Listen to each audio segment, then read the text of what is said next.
ये वीडियो संसार का स्पेशल पार्ट है। इस वीडियो में मैं आपको फिजिक्स के दूसरे पार्ट के आंकिक प्रश्नों के हल को बताने वाला हूं। तो सबसे पहला प्रश्न इसमें ये आता है कि निकट दृष्टि दोष से पीड़ित एक व्यक्ति अधिकतम 2 मीटर की दूरी तक देख सकता है। चूंकि व्यक्ति निकट दृष्टि दोष से पीड़ित है, निकट दृष्टि दोष मतलब उसका जो दूर बिंदु अनंत है वो अनंत से ना होकर 2 मीटर की दूरी पर आ गया है। मतलब अनंत का मतलब आप सब जानते हैं कि अनंत की कोई सीमा नहीं होती है, तो इसलिए वो अनंत से 2 मीटर की दूरी मतलब अर्थात एक सीमा पर आ गया है। तो जो उसमें कमी आई है तो इसे कहते हैं निकट दृष्टि दोष। मतलब वो अब दूर नहीं देख सकता, वो अधिकतम 2 मीटर ही देख सकता है, दूर उससे ज़्यादा देख ही नहीं सकता। और उसकी सही दृष्टि के लिए किस प्रकृति व कितने क्षमता के लेंस का प्रयोग करना होगा। इस प्रश्न में ये पूछ रहा है कि मतलब कि उसकी आँखों में किस प्रकार का लेंस लगेगा, उसके चश्मे में किस प्रकार का लेंस लगेगा और कितनी क्षमता का होना चाहिए वो लेंस। और यहाँ ये दिया गया है स्पष्ट दृष्टि की न्यूनतम दूरी 0.25 मीटर है। मैंने आपको पार्ट 1 की 2 में बताया है कि स्पष्ट दृष्टि की न्यूनतम दूरी 26 या 25 सेंटीमीटर्स होती है। और यहाँ पर मीटर्स में लिखा है 0.25 मीटर्स। इसको जब हम सेंटीमीटर्स में बदलेंगे तो यहाँ 25 सेंटीमीटर्स आ जाएगा। आपको पता होगा 9th में ही कि हम प्रारंभिक फिजिक्स में प्रारंभिक चीज़ों को लिखने के लिए यू से और अंतिम चीज़ों को लिखने के लिए वी से प्रदर्शित करते हैं। तो यहाँ पर ले लीजिए आप u बराबर माइनस इन्फिनिट। यहाँ पर माइनस क्यों लगा है? देखिए आपको इस पाठ में एक चीज़ याद कर लेना है कि इसमें कोई भी मान दिया होगा तो आपको उसके आगे ऋण चिन्ह जरूर लगाना है, यहाँ पे भी लगाना है। तो u बराबर माइनस इनफाइनाइट। u मतलब प्रारंभिक, मतलब सबसे पहले तो उसकी दूरदृष्टि न्यूनतम मतलब इतनी थी, इन्फिनिट थी। अब वो घटकर इतनी आ गई 2 मीटर बराबर माइनस 200 सेंटीमीटर आ गई।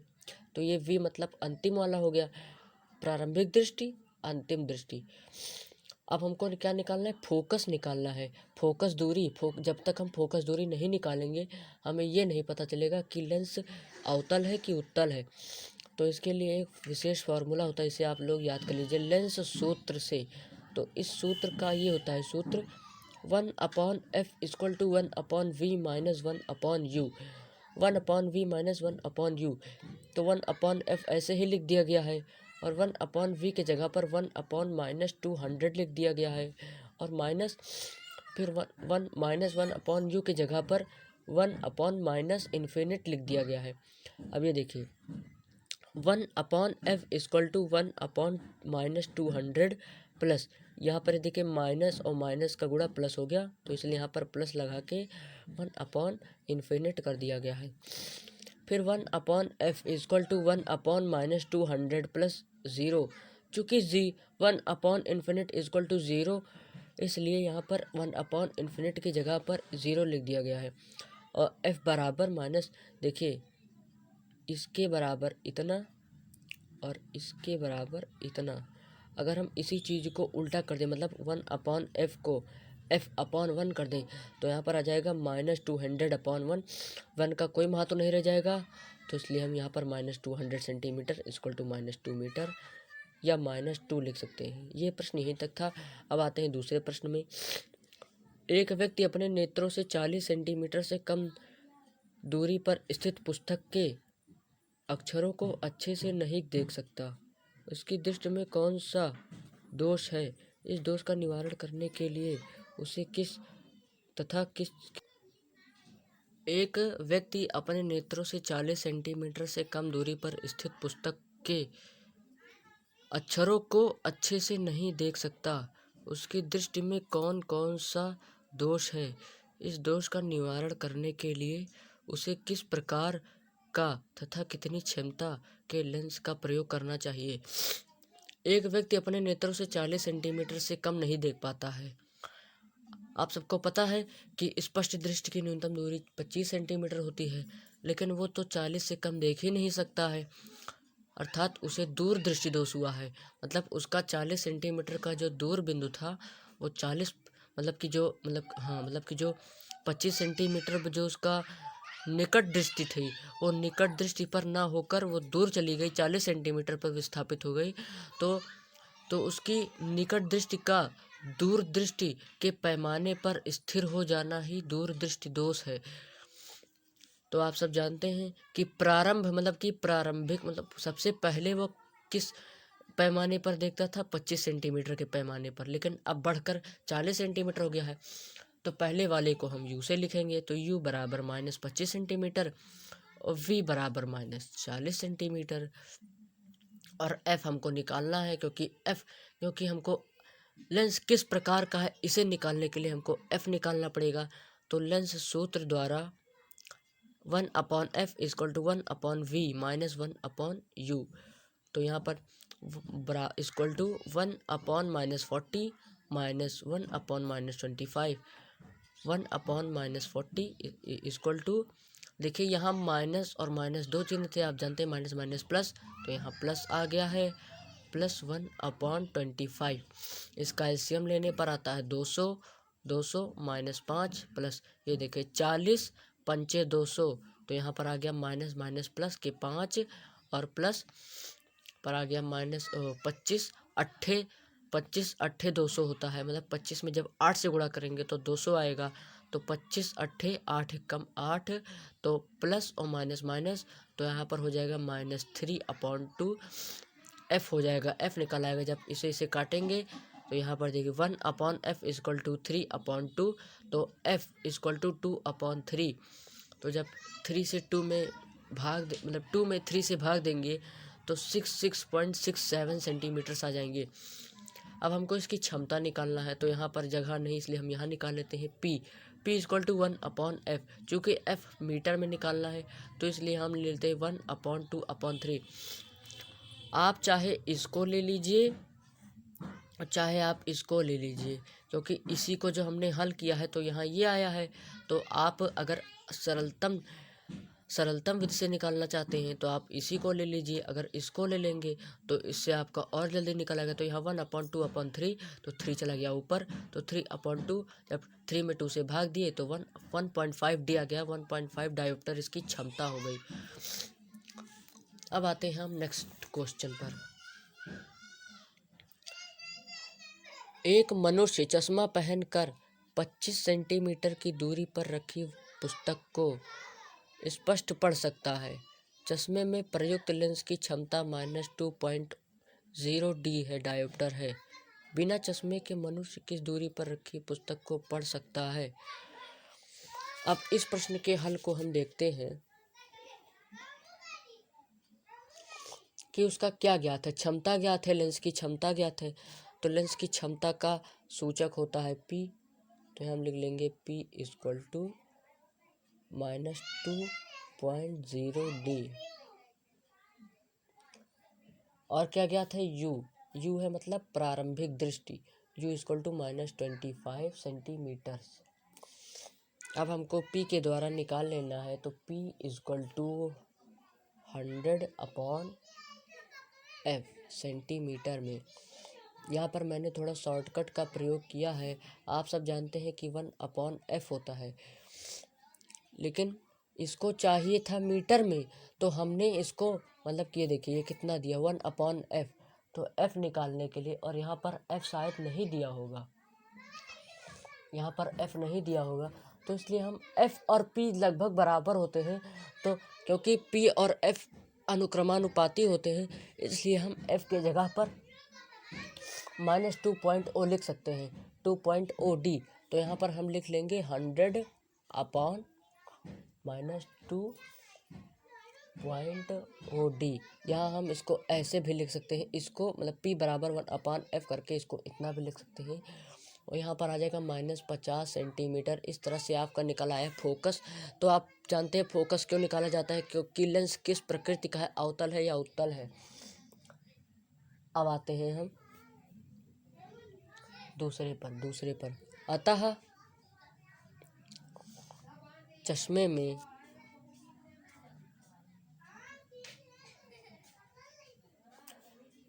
50 सेंटीमीटर फोकस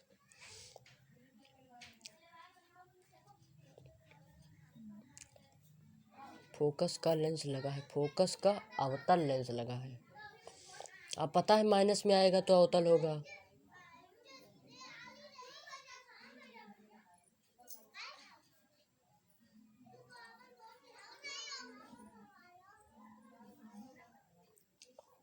प्रतिबिंब से लेंस की दूरी, आप जानते हैं चश्मे में 50 सेंटीमीटर फोकस का अवतल लेंस लगा है, तो इसलिए चश्मे, तो यहाँ पर प्रतिबिंब से लेंस की दूरी, प्रतिबिंब से लेंस की दूरी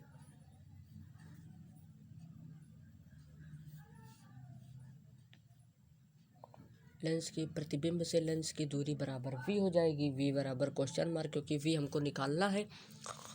v हमको क्यों निकालना है? क्योंकि u है तो v हमको पता नहीं है। अगर v होता तो u निकालना होता। तो अब हम फिर से उसी सूत्र पर आएंगे, अपने मेन फॉर्मूले पर। लेंस सूत्र द्वारा 1/f equal to 1/v minus 1/u।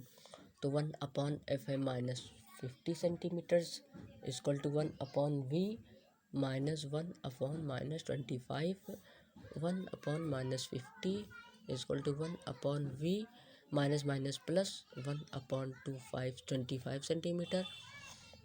अब हम 1/v को इधर ले आते, 1/v इक्वल टू 1/-25 प्लस 1/50, यहाँ माइनस था वो हो जाएगा प्लस में आ जाएगा।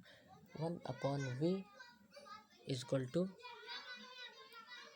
25 और 50 का एलसीएम 50 ही आएगा। 25 25 दूना 50, तो माइनस में है तो यहाँ प्लस हो जाएगा 2 + 1, 50 एक कम 50 तो 1, यहाँ पर हो जाएगा 3/50।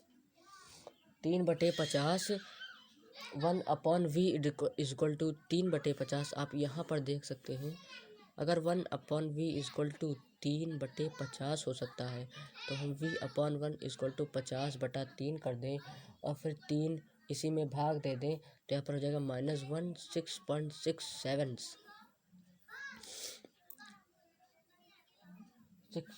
आ जाएगा। आप जानते हैं मान को हमेशा माइनस में लिखते हैं, तो इसलिए यहाँ प्लस में था तो हमने माइनस लगा दिया है। इसलिए मनुष्य बिना चश्मे के पुस्तक को 16.7 सेंटीमीटर दूरी पर रखकर दे सकता है। अब आपको ये निकल आया है मनुष्य किस दूरी पर बिना चश्मे के देख सकता है, तो बिना चश्मे के वो इतनी दूरी पर रखकर पुस्तक को देख सकता है। अब आते हैं चौथे प्रश्न पर आते हैं। चौथा प्रश्न क्या है अपना? तो 37.5 फोकस दूरी के अवतल लेंस की सहायता से 25 सेंटीमीटर दूरी पर रखी पुस्तक पढ़ने वाले व्यक्ति की दृष्टि में कौन सा दोष होगा? उसकी आंख से कितनी दूरी पर प्रतिबिंब बनेगा? आप सब प्रश्न पर जरा गौर दीजिए। इसमें हमको फोकस दूरी ज्ञात है। इसमें हम सभी को फोकस दूरी ज्ञात है। f बराबर -37.5 centimetre, u equal to -25 centimetres and v not defined. b अभी ज्ञात ही नहीं हुआ है। तो हम फिर से लेंस सूत्र पर आते हैं। लेंस सूत्र से जाएगा 1/f equal to 1/v minus 1/u। जैसे आपने पहले वाले प्रश्न में किया था उसी प्रकार इसमें भी करना है। तो 1/f हो जाएगा 1/-37.5 इक्वल टू 1/v माइनस 1/-25।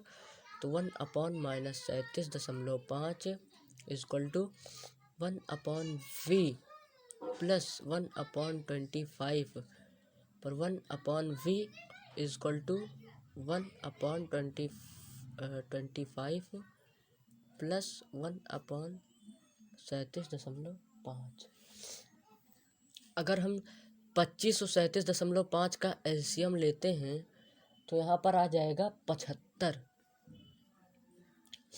और यहाँ पर आ जाएगा 25 या 75 के 3 + 37.5 और दूनी 75 आता है, तो हम 2 लिख लेंगे, तब आ जाएगा 5/75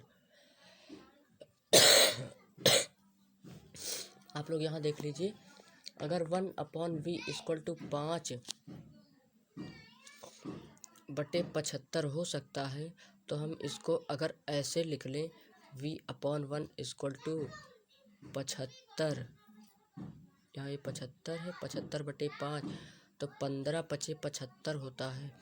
तो v इक्वल टू तो 75 आ गया, v इक्वल टू 75 नहीं सॉरी 15 आ गया।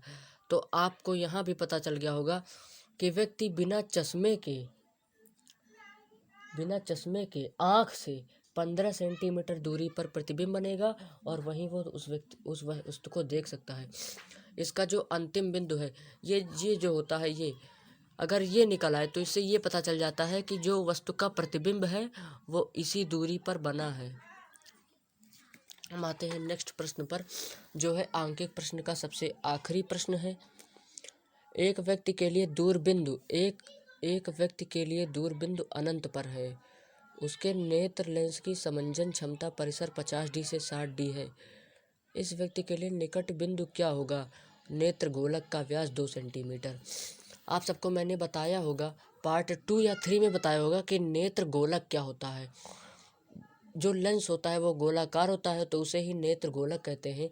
आप जानते हैं कि हर गोले का एक व्यास होता है, तो उसी प्रकार नेत्र गोलक का भी व्यास होता है, जो होता है 2.3 सेंटीमीटर से। आप उसको डायरेक्ट 2 सेंटीमीटर भी कह सकते हैं। तो अब हम इस प्रश्न को हल करने के लिए सबसे पहले ये समझ लेते हैं कि इसमें क्या क्या ज्ञात है। तो इसमें सबसे पहले हमको समंजन क्षमता हमको मालूम है। इसमें हम लोगों को समंजन क्षमता मालूम है, नेत्र गोलक का व्यास मालूम है और दूरबिंदु मालूम है। मतलब दूरबिंदु क्या है? अनंत पर है। तो हमें सबसे पहले इसका निकाल लेना है।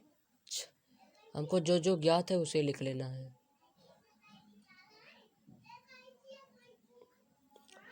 क्षमता है 60D। यहाँ आपको 50 से 60D में कंफ्यूजन नहीं करना है, जो आखिरी वाला है वही मानना है, वही मेन होगा। और फोकस दूरी f इक्वल टू 1/d हो जाएगा। आप जानते हैं कि f बराबर p होता है, और p की जगह पर हम लोग 1/d भी लिख सकते हैं, क्योंकि p को हम d से मापते हैं। 1/60 मीटर्स इक्वल टू, अब इसको हमें सेंटीमीटर में बदलना है, तो हम 100 में 60 से भाग दे देंगे। अब हम थोड़ा स्टेटमेंट लिख लेते हैं। इस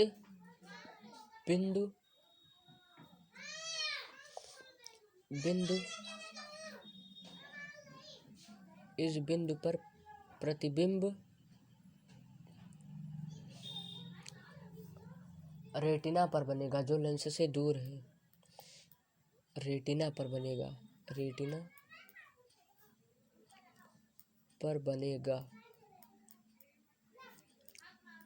जो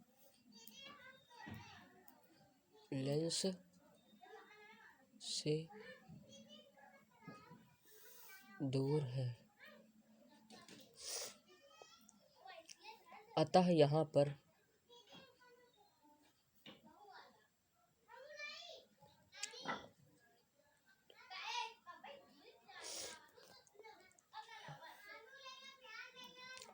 जो लेंस प्रतिबिंब रेटिना पर बनेगा, जो लेंस से दूर है। आप सबको मैंने पार्ट 3 में बताया था कि अगर प्रतिबिंब रेटिना पर बनता है तो इसका मतलब क्या है कि व्यक्ति ठीक ठाक है। उस व्यक्ति ठीक ठाक है कि नहीं है?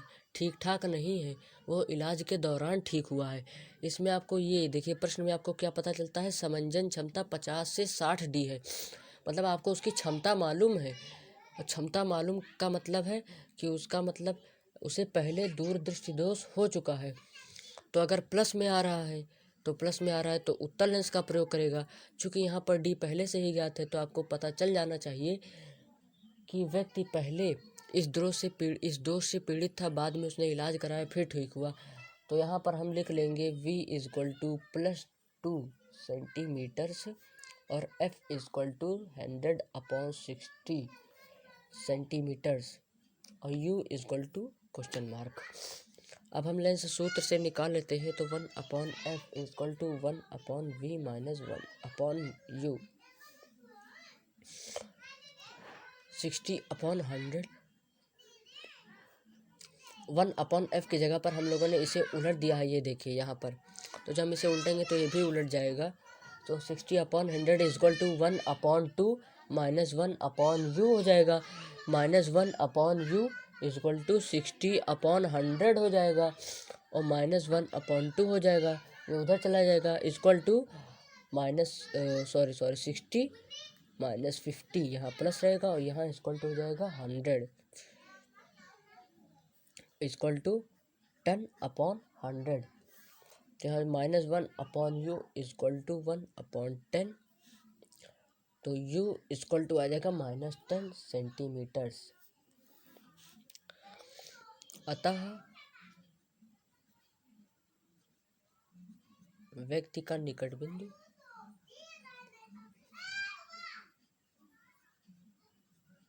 निकट बिंदु 10 सेंटीमीटर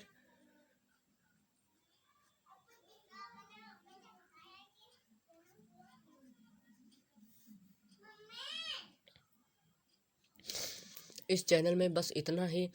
मैं आप सबसे सपोर्ट चाहता हूँ, जिससे अगर आप सब कहेंगे तो मैं आपके लिए सोशल साइंस, इंग्लिश ग्रामर इत्यादि के सारे वीडियोस बना दूंगा। सारे पार्ट्स ऑफ स्पीच, टेंस के बारे में आपको समझा दूंगा, वर्ब के बारे में समझा दूंगा, उसके इंग्लिश के मैं सारे ग्रामर पोर्शन को आपको समझा दूंगा।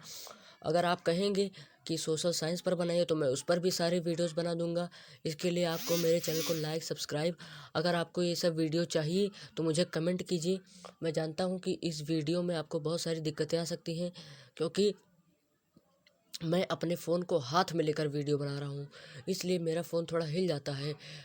मैं अपने वीडियो को इम्प्रूव करने की कोशिश करूँगा, जिससे वीडियो ना हिले और आपको दिक्कत भी ना हो। Thank you, please watching my video and subscribe and like share.